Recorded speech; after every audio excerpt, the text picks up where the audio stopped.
It has been said that if there is ever to be such a thing as a true universal language, it will most likely be expressed in the realms of mathematics, geometry, energy patterns, and frequency. Could it be that this language, or at least the foundation of it, already exists here on Earth? Is it possible that over the course of thousands of years, we have been somehow guided in the process of creating this new form of communication? And if so, what type of information will be conveyed through it that could not be expressed any other way? In the search for answers, we must be prepared to trek through both time and space, to open our eyes and minds wide enough to notice compelling coincidences, and to stand back far enough to see if the building blocks of some kind of mathematical, spatial, frequency-based language emerge. But before we begin our journey, we will pause here in the present day to notice some of the ways that we measure and tabulate the world around us. This is an important step, for how we count and measure things can be as revealing as why we count them. First, we will take a look at the way we measure time. For all practical purposes, the smallest unit is 1 second, and we all know it takes 60 seconds to make a minute, and then 60 of these minutes to make an hour. This hour, of course, is the unit by which we divide our days, and these days become months, years, decades, centuries, and so on. Speaking of 60, let's take a moment to notice that all geometry, whether it is 2 or 3 dimensional, is also derived from base 60 mathematics that provide the foundation for a 360-degree circle, which in turn provides us with all the angles and formulas for creating virtually every shape known to humankind. Now let's look at how many cultures from all over the world have chosen to count and group things. Right away, we see that we have been attracted to the number 12. 12 eggs in a dozen, 12 months in a year, 12 inches in a foot, 12 signs of the zodiac. Strangely, whether it's tallying disciples or mythical gods, the number 12 appears often in the telling of our greatest stories about ourselves. And what about distance? Your local town might be measured in meters or other units, but when we talk about measuring our planet, the standards we all use revert back to base 60 units of miles, minutes, or geometrical degrees. Are you noticing the pattern here? We seem to be encountering a lot of 12s and 60s. Are they related? And if so, how? To answer that piece of the puzzle, we must travel roughly 5,000 years back in time to visit the ancient Sumerian culture of Mesopotamia, for here is where our 1260-based math comes from. This counting system, which was invented by the same people who produced the world's first written language, involved counting the knuckles of the 4 long fingers on one hand and then multiplying them by all 5 digits on the other hand. If you do this, you will get a maximum number of 12 knuckles times 5 fingers, which of course totals 60. How these cosmic jumps in language and mathematics occurred so suddenly is open to debate, but it is interesting to note that the ancient Sumerians themselves wrote about being given this information by sky god visitors they called the Anunnaki. Who and what the Anunnaki were is a hotly contested subject, but one thing that cannot be denied is the fact that over 5,000 years ago, a mathematical system was born that incredibly still serves us today. So now that we have our various units of measurement, all based on the Sumerian 1260 counting system, let's jump forward to a few pivotal moments in history and see what other numbers, patterns, and synchronicities appear. In the 6th century BC, on the Greek island of Samos, the famed mathematician Pythagoras led a school of thought that married philosophy, mathematics, music, and of course geometry. And while Pythagoras did not discover advanced geometry, he did apply it in new ways, especially to music. For instance, he noticed that when a tauten string was plucked, it would create a tone. And when that string was divided in half, it would make the same tone, only twice as high in pitch. Pythagoras then came up with numerical ratios based on harmonic fifths, and this led to the creation of the musical scale found at the root of most modern music. It is important to note that according to Pythagoras, all musical notes were found by using mathematics, and as such were given number values according to their placement in a kind of master grid. For instance, by using fifths beginning from note number 1, he was eventually guided to note 27. And to find the same note twice as high in pitch, he simply kept doubling it to 54, 108, 216, 432, and so on up the scale. If you've ever heard of Pythagorean tuning, you know that the number 432 is quite important. To Pythagoras himself, it probably wouldn't have stood out more than any other in his numerical grid. But in our quest to find a universal language based on mathematics and frequency, this particular note represents a significant piece of coincidental evidence. You see, many ancient musical instruments, from Tibetan bowls to Native American flutes, happen to produce the same tone, a tone that vibrates at 432 cycles per second. That's compelling, but even more intriguing is the fact that Pythagoras was not calculating vibration cycles to find tone 432. It just happens to be the same number. What's more, for decades, most modern musical instruments were also tuned to this same fourth octave A, with a value of 432 cycles. How could this be? Who chose this particular note as the keystone for instrument tuning, and more importantly, why? Here is where a deeper mystery begins to emerge, and to explore it we will need to go back to Pythagoras' other passion, geometry. It is not an exaggeration to say that to Pythagoras and his disciples, geometry and math held a key to the nature of all life everywhere, and maybe it does. Let's look at the first four geometric shapes, the circle, triangle, square, and pentagon. In each of them are angles of degrees that, when added together, always total a specific number relative to that particular shape. For instance, if we take a triangle, the sum total of all three interior angles is always 180. For both the square and circle, it is 360. For a pentagon, it is 540.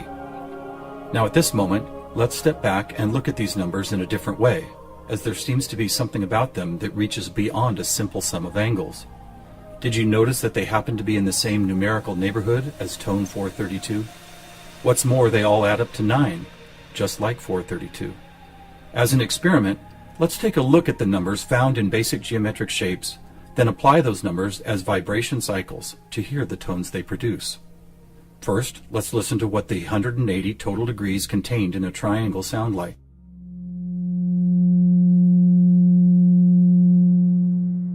And here's a squares and circles 360 in cycles per second. A perfect octave up from the triangle. What about the pentagon at 540? That sounds like a harmonic fifth of the other two. That's interesting. What are these tones? They are F sharp and its perfect harmonic fifth of C sharp. Let's keep going. What does a hexagon 720 sound like? Another F sharp. Here's a seven-sided septagon, which totals 900. This is an A sharp, which happens to be the note required to complete an F sharp major chord in perfect three-part harmony.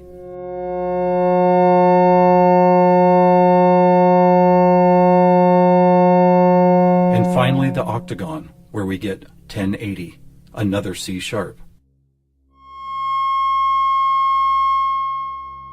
Suddenly, geometry is expressed by tones, and these tones just happen to create the most beautiful form of music, a perfect three-part major chord in the key of F sharp.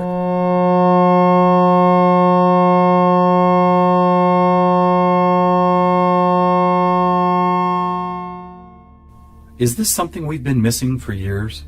Is it important? To the famous philosopher and mathematician Plato, the answer would have been a resounding yes, for it is Plato who advanced the study of two-dimensional geometry into three-dimensional geometry, and who began to recognize that nature, whether expressed as a tone, the petal design of a flower, or the spiraling design of a seashell, seemed to follow a 3D mathematical pattern. In fact, it became an obsession of Plato to try and find the simplest three-dimensional geometric shapes, and his quest ultimately revealed what we now call the Platonic solids. In essence, these forms represent the most elemental construction blocks found both in human-made and natural forms. So let's see if and how they fit into our geometry tone grid. First, there is the tetrahedron, or a three-sided pyramid comprised of four interlocking triangles. As we did before, let's add up all the angles found in those four triangles. The answer, 720, which we have already seen is the tone F sharp.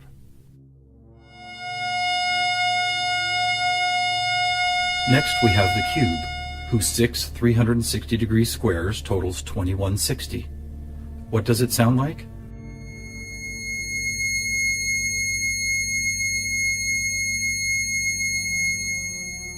2160 is a high C sharp, and as you will see later, a very interesting number for other reasons as well. Next up is the octahedron. Constructed of 8 triangles, this shape totals 1440, which is another perfect F sharp higher up the scale. The icosahedron is made up of 20 triangles, so the total number of degrees is 3600.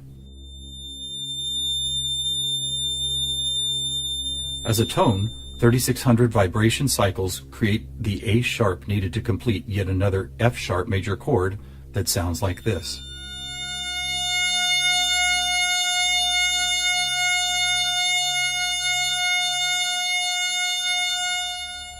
At this point, we have seen how 2- and 3-dimensional geometry can be expressed by the notes found in an F sharp major chord. Could this also be true with what is known as sacred geometry?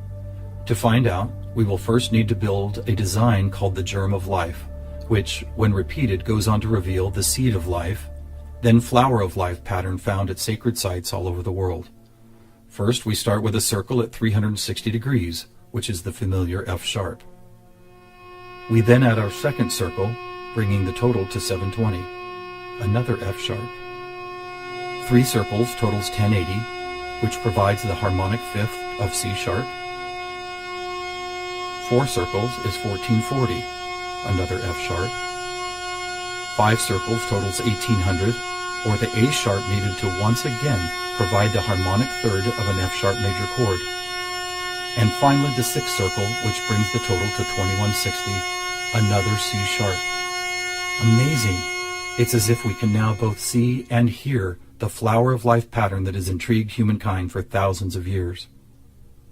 So now we have 2-dimensional geometry, 3-dimensional geometry, and even sacred geometry being represented by different variations of an F sharp major chord. How is this not common knowledge? How have we missed this connection? There are actually 3 explanations. 1, for reasons ranging from the mundane to the conspiratorial, musical instruments are no longer tuned to an A vibrating at 432 cycles per second, but rather 440. 2, modern tuning calls for equal temperament, which no longer adheres to Pythagoras' whole number simplicity. And 3, the tuning method required to reveal geometric shapes is based on a mathematical grid rather than mathematical ratios. This grid, if it had a name, would probably be called something like factor 9, because the number 9 is found not only in the sum of every note on the grid, but also as the number required to move up or down the scale. For instance, if we started at note A at 216 cycles, all we would have to do is add or subtract the number 9 to reveal all the other tones in that octave. And it is here, on this incredible factor 9 grid, that we find not just some of our geometric numbers, but all of them. Conversely, modern A440 tuning reveals not one correlation to geometric numbers. Now let's go back for a moment and take a look at one of these numbers, 2160, the number expressed by both the cube and the germ of life pattern. You may have already noticed that without the 0, it is exactly half of our magic 432. That's worth noting, but what is even more intriguing is the way this number keeps showing up in other large-scale measurements. To discover one of these measurements, we will need to jump forward from Plato's time to when the Mayan civilization was flourishing,